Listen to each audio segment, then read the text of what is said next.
In the ongoing battle with the empowered Saganbo, only Gohan and Piccolo remain engaged, as androids 17, 18, and Jaco have retreated to the sidelines. Gohan and Piccolo combine their strength to fire a powerful blast at Saganbo, which Jaco believes will destroy the Earth if they continue. However, the attack proves ineffective, and Saganbo easily knocks Gohan and Piccolo aside with a single punch. 17 states Saganbo might be more than the group can handle, and as he advances toward a downed Gohan and Piccolo, Jaco questions Saganbo's loyalty to Moro. Saganbo explains that Moro saved the prisoners from the galactic prison and granted them power to ensure they would never be captured again. This prompts Jaco to insult Saganbo, stating that he's more pathetic than before, angering him. As Saganbo advances toward Jaco to end him, a presence appears and attacks Saganbo, much to the surprise of everyone on the battlefield. The relentless attacks on Saganbo ensue, followed by a devastating gut punch that leaves him reeling. Moro watches from the distance, and suddenly, Gohan announces that his dad has made it at last, prompting Piccolo to state that he can't see him or sense his energy. Jaco cuts in, stating he in fact can see Goku as he's moving at light speed, surprising Piccolo. Moro continues watching intently, realizing that the one called son Goku has indeed arrived and tells him to reveal himself. Goku then sends Saganbo flying toward Moro, and Moro swats him aside with a flick of his finger. Goku appears behind Moro, stating that he'd hoped to take him out just as easily as he did Saganbo, and Moro recognizes Goku's significant increase in strength since their last encounter. However, Saganbo rises again, offering to continue fighting for his master, to which Moro signals for Goku to finish his fight. Goku teleports in front of Gohan and Piccolo and apologizes to Gohan for forcing him to fight again, although Gohan states he's the one who's sorry for being unable to protect the Earth. Goku instructs his son and Piccolo to step aside and let him handle Saganbo, and the two move to the sidelines. Goku then powers up to Super Saiyan Blue as Saganbo rushes toward him. Goku easily overpowers Saganbo and sends him crashing to the ground, challenging Moro as he believes the battle to be over. However, Saganbo rises again, this time appearing berserk and stronger than before, as Moro pumps him with more of his power. Goku demands Moro to stop as Saganbo's body has hit its limit, and suddenly Saganbo charges at Goku again, although his attack is blocked by the Saiyan, who urges him to stop fighting. As Saganbo continues his assault, Moro tells Goku to show him the technique he used when he arrived, as Super Saiyan Blue won't be enough to defeat him. As an added incentive, Moro continues pumping Saganbo with more energy, visibly damaging his body and angering Goku, who materializes behind Moro to attack, although his punch is blocked. Still wanting to fight, Saganbo speaks to Moro to allow him the pleasure of defeating Goku, but before he can finish his sentence, his body fails on him and he collapses lifeless, as Moro mocks him for not being able to handle such a small portion of energy. Outraged by Saganbo's death, Goku vows to defeat Moro using the power he's gained and unveils his new technique, Ultra Instinct Sign, a move recognized by Moro as divine power. Piccolo and Gohan watch in awe as Goku demonstrates he's able to activate Ultra Instinct Sign at will. Moro expresses his astonishment at a mortal mastering such a divine technique, and both Goku and Moro prepare for their impending battle. Goku unleashes a rapid flurry of punches with incredible force, creating air bursts that Moro tries to defend against. Moro retaliates by detonating the ground below Goku and firing small energy blasts as he takes off into the air, but Goku launches a close quarters assault with his fluid and agile movements. Moro appears to be on the edge following the relentless assault, and swiftly employs his magic to briefly immobilize Goku, demonstrating one of his many techniques. He knocks the Saiyan toward a rock formation below, but Goku manages to break free of Moro's magic and teleports behind him. Meanwhile, on planet Yardrat, Vegeta senses the intensifying battle between Goku and Moro. As the battle escalates, with Moro emitting streams of lightning from his body to pursue Goku, Goku tells Gohan and Piccolo to step back. They inform him that they've already gathered the Earth's Dragon Balls to reverse the death and destruction caused by Moro, and they retreat to let Goku focus. Goku closes in on Moro, evading energy blasts along the way and charging up a Kamehameha. However, he suddenly redirects the attack, catching Moro off guard, as the other Moro was just an illusion. The two engage in a fierce aerial brawl, with Goku initially having the upper hand. Moro uses his magic to draw Goku closer, and Goku attempts to land swift mid-air blasts until he reaches Moro, where they exchange simultaneous blows to their midsections. Nearby, Gohan, Jaco, 17, and 18 observe the battle and discuss the apparent equality between Goku and Moro. Piccolo points out that Goku is faster, but notes that Moro has yet to utilize his energy energy-absorbing abilities. Just then, Moro attempts to absorb energy, but Goku's lightning-quick reflexes allow him to avoid it and land a grazing blow on Moro's cheek. Moro realizes Goku's strategy, and Goku's friends become increasingly optimistic about his chances of winning as he gains the upper hand, pushing Moro back with his relentless assault. On Beerus's planet, Beerus and the Oracle Fish continue to fish, while Whis and Mirus watch the ongoing battle through the Angel Attendant staff. Whis commends Mirus for Goku's improved performance due to his training, and he questions if Goku has mastered Ultra Instinct and whether he will attain the silver-haired state. However, Mirus remains cautious in his response. Back on Earth, after Moro employs another one of his magical abilities, he criticizes Goku for rushing the battle, stating that he's made a grave error. Moro reveals that he can tap into an enormous reservoir of energy he gained by consuming countless planets since their previous encounter on New Namek, and states that he'll happily devour Goku's energy once he's been defeated, confusing Goku. Moro calls Goku a fool and instantly powers up, surprising everyone as he'd been holding back his true power, the power that he now states has transcended the gods. Moro gains the upper hand over Goku, who falls out of the Ultra Instinct state. Moro deduces that Goku avoided using the form for an extended period because he couldn't maintain it for long. Mirus informs Whis that Goku only achieved the Ultra Instinct Sign state and never reached the Mastered state. Whis expresses disappointment as the Sign state is unstable and rapidly consumes energy. Mirus stresses that the battle now hinges on Goku's ability to manage the energy drain and maintain the form as long as possible. Moro taunts Goku for his weakening state, and Goku acknowledges his limitations, but suggests that Moro must have been stalling for time as well, implying that Moro can't defeat him at full power. Goku then reactivates his Ultra Instinct sign and readies himself for round 2. Both Goku and Moro make a bold decision to unleash their full power, causing their auras to clash with incredible intensity. In this intense struggle, Goku eventually gains the upper hand and pushes Moro back. Their battle transitions into close quarters combat with a flurry of ki blast exchange between them, followed by more intense attacks. Goku appears to gain an upper hand on Moro, landing a solid blow to his face along with a devastating assault that sends him hurtling to the ground. However, Moro rises, stating that he approached Goku too cautiously and that if this is the full extent of his power, there's no way he'll be defeated. As Mirus and Whis observe the battle from Beerus's planet, Mirus expresses concerns about Moro's strength, stating that it once again exceeded his expectations. Whis explains that Goku likely sensed the same since his strategy for unleashing his full power was executed. Whis goes on to say that Saiyans are known to exhibit untold power when their backs are against the wall, and we cut to planet Yardrat, where Pabara commends Vegeta for quickly mastering his new technique. Vegeta requests to be teleported to Earth, but he learns that Yardratians are prohibited from using teleportation to travel off-world. Additionally, Pabara can't sense Goku's energy, prompting Vegeta to correctly deduce it's because Goku's using Ultra Instinct, a form only perceivable by gods. Determined to reach Earth, Vegeta demands to be taught instant transmission, believing that he can master it swiftly. Back on Earth, the tide of the battle shifts significantly in Moro's favor as Goku succumbs to exhaustion. Moro expresses his amazement at Goku's newfound power, but asserts that Goku has reached his limit. Refusing to yield, Goku strains to maintain his Ultra Instinct sign form, but Moro effortlessly incapacitates him. Mirus is troubled by this outcome, while Beerus nonchalantly mentions his hunger to Whis. Whis interrupts the feed to Earth's battle, signaling his intention to leave and stating that Earth is beyond salvation. Mirus is worried that Universe 7 will face destruction if Moro prevails, but Whis reminds him that only gods of destruction and supreme Kais are permitted to interfere, adhering to the natural order of the universe. Goku, now completely defeated and returned to his base form, is on the brink of energy depletion when androids 17 and 18 intervene. They declare that they don't have energy for Moro to absorb, and Moro is surprised to learn that Earth possesses such advanced technology. Vegeta, in the midst of learning instant transmission, fails and materializes into a nearby garbage can and attempts again, this time realizing that Goku's spirit has suddenly appeared again and correctly assumes he's been defeated. To save time, Pabara offers to break his planet's rules to take Vegeta to Earth, but Vegeta declines his offer, opting to pull off the move himself. Pabara restores Vegeta's original battle gear, and as the Saiyan Prince focuses, he successfully performs instant transmission, landing back on Earth. Back at the battlefield, the androids' efforts to confront Moro are futile, as they're unable to inflict any damage. Gohan questions Piccolo on if they should help, but Piccolo rejects it as it would expose them to having their energy absorbed, further empowering Moro. As Goku sits helpless and injured, Vegeta suddenly appears appears in front of him, surprising Goku to learn that Vegeta performed instant transmission. However, Vegeta clarifies that it was likely a one-time feat and that he has no intention of learning it further, having now acquired a superior technique. A confident Vegeta then tells 17 and 18 to stop fighting and declares his intention to defeat Moro, who's pleased to see Vegeta has finally arrived. After a few insults and banter between the two, Vegeta states that Moro finally found someone stronger than him, transforming into his evolved Super Saiyan Blue form and charging forward. Vegeta delivers a powerful punch that sends Moro skidding backward, his face contorted in pain. However, Moro quickly regains his composure, acknowledging Vegeta's increased strength. Despite this, Moro maintains his confidence, believing that Vegeta is still no match for him. Undaunted, Vegeta charges forward again, launching a rapid series of blows. Piccolo admires Vegeta's enhanced power, but recognizes that he's still not as strong as Moro. Moro stops Vegeta's attacks and kicks him into a cliffside, but Vegeta swiftly returns to the fray, annoying Moro. Gohan wonders what's gotten into Vegeta, but Piccolo asserts that Vegeta's never been one to misread an opponent's strength and that he must have some sort of plan. When Moro attempts to drain Vegeta's energy, Vegeta evades and counters with a backhand to the face, followed by a few kicks to the midsection. Feeling a bit overwhelmed, Moro seizes Vegeta and drives him into the ground, gasping for breath, and soon notices that something's amiss. To everyone's surprise, Vegeta rises and gains the upper hand in battle, his strategy gradually overpowering Moro as bits of energy appear to be leaving his body. Goku discerns Vegeta's technique, and the Saiyan Prince identifies it as forced spirit fission. From a distance, Gohan wonders if Vegeta is becoming stronger, but Piccolo believes that Moro is in fact growing weaker. They observe Moro's energy leaving his body and coalescing into a radiant sphere in the sky. After being dealt another powerful blow, Moro stands up, now appearing elderly, and inquires about what Vegeta has done to him. Vegeta explains that he's liberated all of the energy that Moro stole from the planets and their inhabitants, and with a simple gesture, Vegeta restores the energy to its rightful places, catching the attention of the onlookers at the lookout and planet Yardrat. Goku informs Piccolo and Gohan about forced spirit fission, a technique that disentangles entities that fused or have absorbed power. While relentlessly pummeling Moro, Vegeta suggests that he could even use the technique on Piccolo to extract the Namekian's Kami and Nail he had previously fused with. Goku commends Vegeta on his ability to use the technique, and Vegeta confidently declares himself more talented than Goku and says that victory is his for this battle. Growing increasingly irate, Moro attempts a lightning attack, but Vegeta continues to outmatch him, liberating more energy that he's stolen. Mid-battle, Vegeta expresses his disdain for fusion and absorption as they don't reflect one's true strength. He admonishes Moro to fight using his intrinsic power and kicks him away, mocking him as he stands injured. Elsewhere on planet Yardrat, Pibara clarifies that Vegeta's actions will not resurrect the deceased inhabitants of the planets being restored due to too much time having gone by. However, those with strong life forces will be revived. On New Namek, the Namekians previously drained by Moro's energy are brought back to life. At the lookout, Eska senses these events and believes that the Namekian Dragon Balls left behind have safeguarded the planet and its inhabitants from destruction. As Vegeta continues battling Moro, Piccolo expresses astonishment at Vegeta's transformation, not only in terms of his physical strength, but also as a person. Piccolo recalls Vegeta's history as a villain, including his role in invading Earth with Nappa and his past crimes under Frieza. He recognizes that Vegeta has evolved to the point where he now fights to save not only his home planet, but also the universe from Moro. Piccolo credits his transformation to Goku and adds that Vegeta has finally managed to surpass him. Goku vows to exceed Vegeta once more, and believing the battle to be nearly over, Vegeta inquires if Jocko prefers Moro to be captured or killed, prompting Jocko to opt for a swift execution. Vegeta declares his intention to send Moro to hell, but Moro arrogantly proclaims he won't go there. Instead, he'll rule the galaxy for eternity. Despite his dwindling power, Moro asserts that he still possesses his magic. He distracts Vegeta by generating a wave of the planet's energy from beneath him, exploiting the momentary surprise to take off into the air. Vegeta takes off in pursuit, but he arrives too late. Moro reaches Saganbo's spaceship ahead of him, where he promptly eliminates Shimareka without hesitation. Afterward, Moro seizes 7-3, having retained a backup of himself within him. Vegeta, having reached the top of the spaceship, witnesses as Moro swallows 7-3 whole and then fires an attack to stop him, destroying Saganbo's spaceship with a massive explosion. When the smoke dissipates, Vegeta is shocked by what he sees. On the ground below, Goku observes that Moro's power has surged to unprecedented levels, while Vegeta crashes to the ground in his base form. Moro then lands in front of the group, displaying a new appearance that's part Moro and part 7-3. Goku and Piccolo question Moro about his transformation, and Moro discloses that he not only had 7-3 replicate his magical abilities, but also his combat skills. This created a full backup of himself inside 7-3 that he could utilize at any time. With the absorption of 7-3, Moro now possesses access to his unique capabilities, boasting that it's elevated his power to previously unimaginable heights. He then mockingly congratulates the Dragon Team for pushing him this far, before warning them to prepare for their imminent demise. Suddenly, Vegeta makes a triumphant return in his Super Saiyan Blue Evolved form, declaring to defeat Moro once again. As Vegeta charges ahead, Moro adeptly evades his attacks, stating how Vegeta can't use Force Spirit Fission without inflicting damage, something he won't allow to happen again. Gohan and Piccolo attempt to inform Vegeta that Moro's newfound powers are temporary and will return to their original state in 30 minutes. However, Moro discloses that the power has returned to its source, negating any time limit. He then seizes Vegeta by the neck and copies his abilities. Moro pummels Vegeta and sends him crashing to the ground, feeling the effects of the assault. Moro then concludes with Vegeta's signature Big Bang attack to finish him off, creating a gigantic explosion and leaving Vegeta incapacitated in his base form as he mocks his techniques. The situation escalates as Piccolo reminds Goku of their past reliance on the fusion dance and Patora fusion as a last resort, but he states that it's no longer viable now that Moro has acquired Force Spirit Fission. Meanwhile, at the lookout, everyone observes the dire circumstances. Dende decides to descend to the battlefield to use his healing powers to save everyone, despite Bulma's frantic warning that his choice could destroy the Dragon Balls if he perishes. On the ground, Krillin rushes to the scene with a bag of sensu beans, regretting not giving some to Goku earlier. Gohan and Piccolo launch a synchronized attack against Moro, but they're vastly outmatched. Piccolo manages to hold Moro in place, giving Gohan an opportunity to ensnare him using Gotenks' Galactic Donut technique. Goku, now powered up to perfected Super Saiyan Blue, unleashes the instant Kamehameha, struggling to unleash its full impact as Moro effortlessly halts the blast. Goku continues the attack at full power, triggering a massive explosion that covers the battlefield. The smoke dissipates and the group see that Goku's only managed to destroy Moro's left arm. To everyone's shock, Moro's arm swiftly regenerates and he impales Goku through the chest with it, demonstrating his access to Piccolo's regeneration through 7-3's previously copied abilities. As Goku falls to the ground, mortally wounded, Moro attempts to steal his energy, but Gohan snaps and attacks Moro, though he's unable to make him flinch before he's ferociously punched in the face, resulting in the loss of several teeth. As Moro remarks on a Saiyan's ability to receive a power boost when enraged, Dende telepathically communicates his plan to Piccolo. However, Moro hears the conversation, halting his finishing blow to Gohan and creating a barrier that prevents anyone from entering or escaping. Shortly after, Dende arrives, unable to assist in the final battle. Moro knocks away Piccolo and Jocko and swiftly takes down androids 17 and 18 with death beams. In a last-ditch effort, after apologizing to Jocko for roping him into Earth's battles, Piccolo prepares an all-or-nothing light grenade using the barrier to his advantage. However, before he can unleash it, Moro hits him with a special beam cannon, incapacitating him. In the aftermath, Jocko stands alone as the only remaining fighter, while the rest of the team has been rendered immobile. As Dende apologizes to everyone for his inability to protect the Earth, he unexpectedly slips through a small breach in Moro's barrier, created by a guide angel that he immediately recognizes. Inside the barrier, Moro approaches Jocko, declaring his energy of little use and promising a swift death before killing everyone on Earth. A terrified Jocko fires his ray gun, but a second shot suddenly appears, causing a much larger explosion. As the smoke dissipates, Moro, on guard, realizes that someone else is interfering, and before Jocko's eyes, a confident Miris stands before him, ready for battle. Jocko expresses relief at Miris' arrival, inquiring what took him so long. Jocko explains that Moro's gotten way too powerful for anyone to handle, but Miris clarifies that he's come to conclude Goku's training. Moro, inside the barrier, observes that the fallen Dragon Team members are no longer present, surmising that Miris has transported them to a safe and distant location. With a simple gesture, Moro dispels the barrier, and realizing he needs to buy time for Goku and his comrades, Miris engages Moro, using a pole as his weapon. Moro, unable to sense Miris' life energy as before, questions if he's some sort of deity. Miris Beerus, choosing not to respond, presses on with his agile and reflexive attacks, keeping Moro on the defensive. Elsewhere, Dende stands over the gravely injured Dragon Team. He looks up and bows to Beerus and Whis for their help, who observe from above and decide to head to Bulma's for food. They notice Beerus is absent, but see no harm in leaving him behind. Dende utilizes his healing abilities to mend Goku's severe chest wound, and the Saiyan regains consciousness, questioning Moro's whereabouts. Dende explains that Moro is battling Beerus, and Goku recalls the warning that any angel who fights seriously will be erased from existence. In haste, Goku rushes to the battlefield to assist. Beerus and Moro continue their skirmish, with Moro starting to gain the upper hand. He senses that Beerus is containing his true power and wonders why he's relying on a tool to fight. To Moro's surprise, Goku arrives at the battlefield, concerned about Beerus sacrificing himself for their sake. He tells Beerus to fall back and powers up to Ultra Instinct's sign, prompting Moro to wonder if Goku was healed by the Namekian he'd heard earlier. Goku decides to go on the offensive.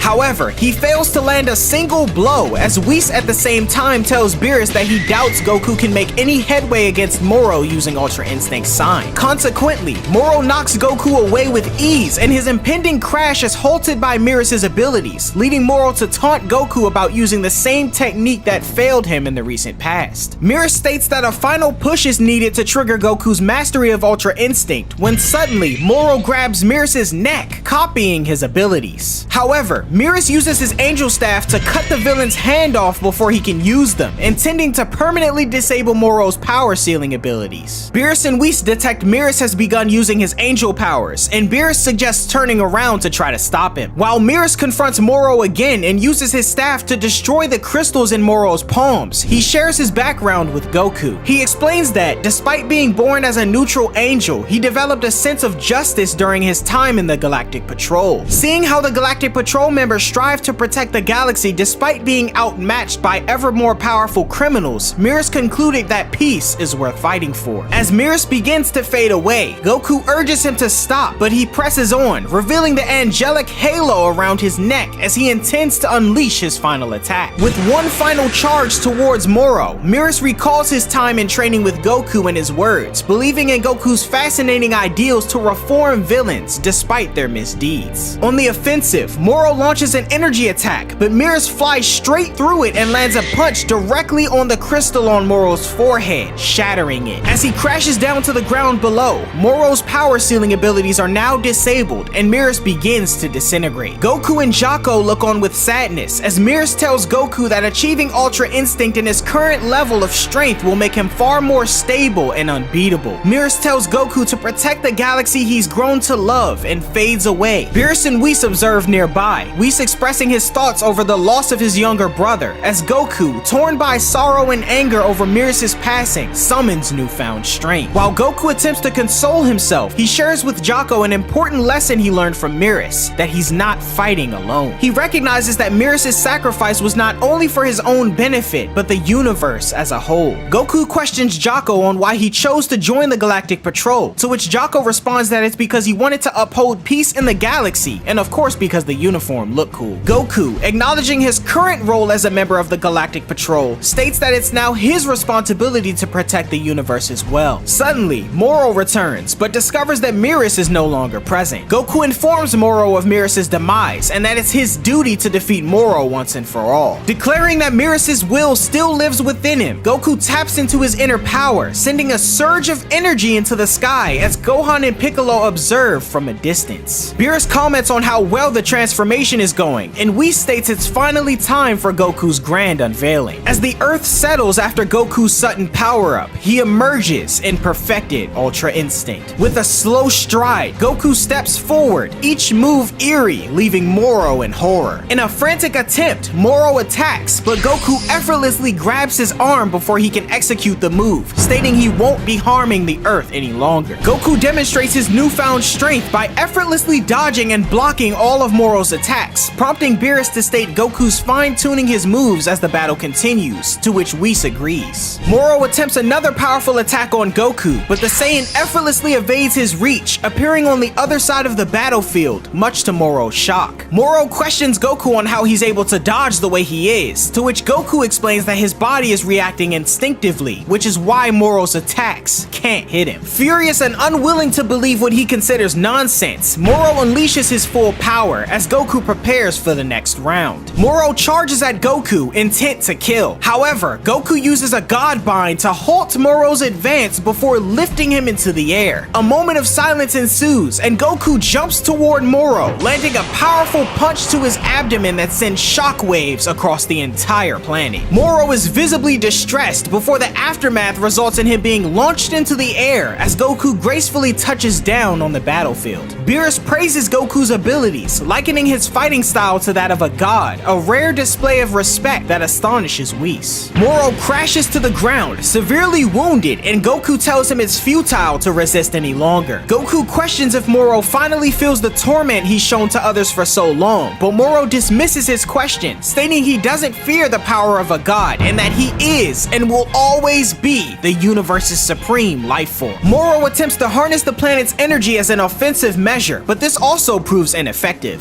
Goku kicks him into an energy stream, severing one of Moro's arms in the process. Moro then tries to drain the Earth's energy for himself as a way to spite Goku, but before he can succeed, Goku strikes him hard in the stomach and sends him crashing into a rock nearby, causing a massive chunk to break away and pin Moro underneath. Lacking the energy to even move, Moro weakly pleads for mercy from Goku. Silent for a moment, Goku verifies with Jocko that Moro had previously received a death sentence, and with a simple gesture, removes his gi with the Galactic Patrol emblem, declaring that he'll now fight as an Earthling. This act alarms Beerus greatly, as he states he's got a bad feeling on what's about to happen. Over in the distance, Krillin arrived with a bag full of senzu beans, observing Goku's growing dominance over his opponent Moro. Goku destroys the boulder pinning Moro and challenges him to get up. He then disappears before Moro's eyes and reappears beside Krillin, taking the bag of senzu beans from him. Goku returns to face Moro and offers to spare his life, but only on the condition that he return to the Galactic Prison and vow not to escape again. Moro hastily accepts the offer, and Goku tosses him a senzu bean, explaining that it will instantly restore his stamina, much to the horror of Krillin and Jocko. Moro consumes the senzu, healing his injuries, and when Goku tells him to leave once more with Jocko, Moro reveals that he lied and launches an attack on Goku, attempting to pierce his chest as before. However, Moro's arm shatters against Goku's robust body, causing him to cry out in pain. Whis comments on the sturdiness of Ultra Instinct when honed properly, and Beerus calls Goku an idiot, urging him to finish the job. Goku calls Moro a coward and asserts that he could never defeat him, reverting to his normal state. He questions whether Moro has ever engaged in training, to which Moro admits that he hasn't, claiming that training is for the weak. Goku expresses his disappointment, wishing Moro had chosen to grow stronger through training rather than consuming planets and harming innocent lives. Suddenly, Jocko cuts in, urging Goku to hurry and finish off Moro, as he clearly has no intention of turning over a new leaf. However, Goku opts to talking to him a bit longer. Moro screams in frustration, shocked that he could be defeated by a tribe that emerged only a few million years ago. Goku then questions Moro's intentions on returning to prison, and when Moro defiantly vows to continue devouring planets, Goku reactivates perfected Ultra Instinct with the intention of finishing him off. When Moro inquires about Beerus' ability to use the same technique, Goku confirms he was able to do so. Moro then notices his severed hand next to Goku and recalls grabbing Beerus' neck before he disappeared. Moro then dons an evil smirk and summons his severed hand back to him, stating how soon his body will also move on instinct. Moro then reattaches his once severed hand, incorporating Beerus' powers and abilities, transforming into an angelic form with his crystals now recovered on his body. As Jocko tells Goku he should have just finished the job, Moro lands a blow on Goku, stealing the bag of senzu beans and destroys them as the two prepare to continue their battle. The combatants charge toward one another, and Whis teleports Jocko and Krillin inside his barrier for their safety as the powerful clash creates a massive explosion. Concerned about potential Earth damage, Goku requests Moro to follow him, and they continue their skirmish in the sky. Moro is amazed at what his newly enhanced body can do, and they race across the planet, with Moro separating in two with his magic, cutting Goku off and landing a kick on him, sending him crashing into a mountain. Moro reminds Goku of his magical abilities, but Goku remains undaunted, encouraging Moro to try harder. Goku launches a kick that Moro blocks, and his arm swells up significantly as he attempts to attack Goku, who skillfully dodges it and counters with a powerful kick to Moro's back, causing Moro's upper body to inflate as well. Jocko questions questions what's going on, and Whis explains to Jocko that Moro's body is struggling to contain the angelic power coursing within him. With Moro continuing to swell with each blow, Goku gains the upper hand and tells Moro he's making the same mistake as Saganbo. Goku says that he's only able to withstand Ultra Instinct because he's trained his body to do so, but Moro's body is hitting its limit. He urges Moro to relinquish Miras's power before it consumes him, but irritated, Moro attempts to attack Goku again. As Moro's body deteriorates after a blow to the back of the head, he expresses his desire for a stronger body to withstand this power. Krillin and Jocko cheer Goku on, believing the Earth is saved, but Whis notices something strange. Whis advises Goku to finish Moro off, as prolonging the battle would be unwise. Goku agrees and moves to deliver the final blow, but Moro surprises him by merging with the planet itself.